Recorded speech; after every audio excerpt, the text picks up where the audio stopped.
Chapter Overview. In this chapter, we'll be covering the types of listing contracts. At the end of this chapter, you will be able to define the different types of listing contracts, explain how to complete an actual listing form, describe what you should include in a seller's listing packet. Let's get started. Law Reading Assignments.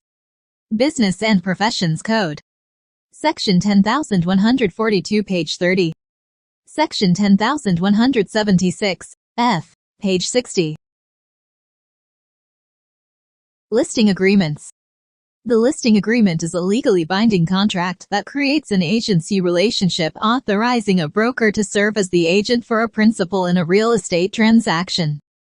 Most listing agreements are bilateral employment contracts, meaning that a buyer or seller promises to pay a commission in exchange for the broker's promise to locate a ready, willing and able buyer for the seller or a suitable property for the buyer.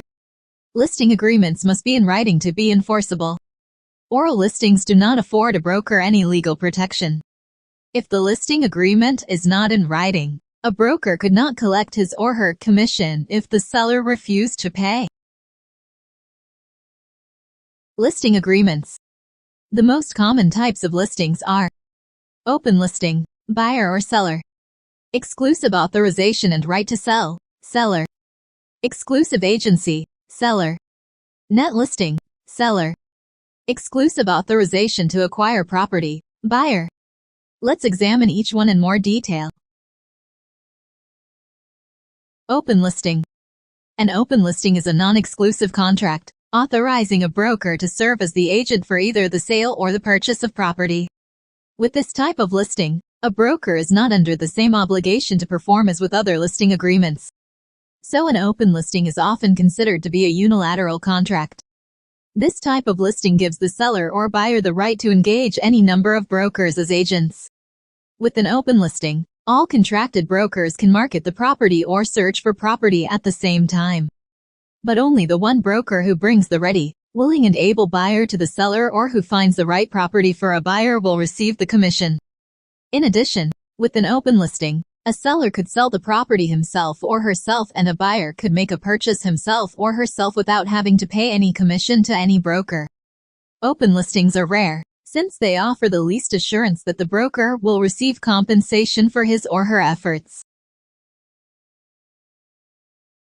Exclusive authorization and right to sell. The most widely used agreement is the exclusive authorization and right to sell listing. Under this arrangement, the broker has the exclusive right to market the property for a specified period of time. If the property sells while the broker has the listing, the seller must pay the agreed-upon commission, regardless of who actually procured the buyer, who was the procuring cause. This means that even if the seller himself finds the buyer with no help from the broker, the seller still owes the broker the commission. When a broker enters into this type of listing, he or she becomes more willing to expend the time, energy and funds to actively market the property.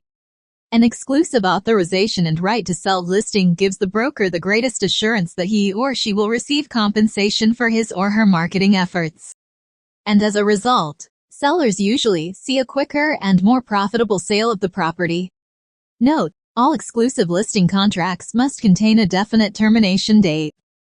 A licensee could be subject to disciplinary action for receiving a commission for a transaction if the agreement did not have a definite end date. Additionally, a seller may refuse to pay a fee to the broker for finding a buyer if the listing contract does not have a definite termination date.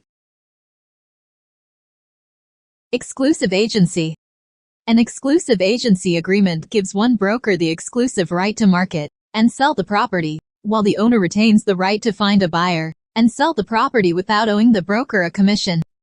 The seller must pay a commission only if the home is sold by the broker or an authorized agent or subagent of the broker. In other words, if broker Bill sells the property, he gets the commission. But if owner Jim sells his own property, Bill gets no commission. Net listing. A net listing is not technically a type of listing agreement. In a net listing, an owner sets a minimum amount that he wants to receive from the sale of the property, and lets the broker have as commission any amount above the set minimum. For example, Seller John tells broker Bill that he wants $100,000 from the sale of his home. Broker Bill sells the home for $125,000, so Bill gets a $25,000 commission. While in this type of situation the seller is getting what he or she wants for the sale, it creates a conflict of interest for the broker. It essentially violates the broker's fiduciary responsibility of putting the client's interests above his or her own. Net listings are generally viewed as unprofessional and are discouraged in California. Net listings are illegal in many states. Exclusive authorization to acquire property. This listing agreement is similar to the exclusive authorization and right to sell listing brokers have with sellers, which we will go over in detail in this chapter. However, this agreement authorizes the broker to act as the agent of the buyer rather than the seller. When legally becoming an agent for the buyer, the broker owes the same duties and responsibilities to the buyer as a listing agent owes to a seller. The commission is negotiable and, as with exclusive seller listing agreements, this agreement must also specify a definite termination date.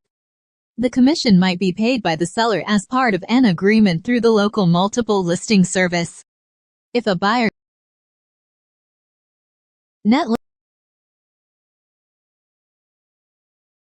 exclusive authorization and right to sell.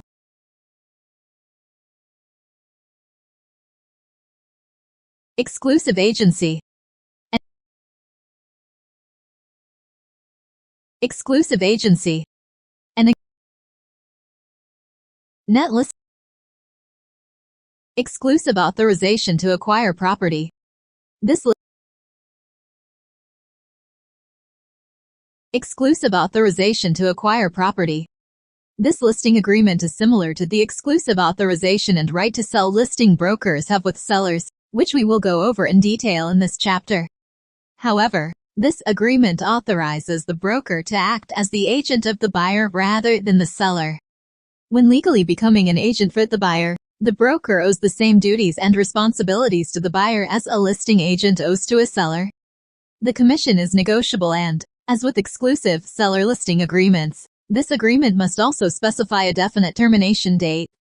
The commission might be paid by the seller as part of an agreement through the local multiple listing service. If a buyer chooses to compensate the broker is more apt to show all types of available properties, including FSBOs, foreclosures, probates, and other available but unlisted properties. Click here to view and print a copy of the buyer-broker agreement.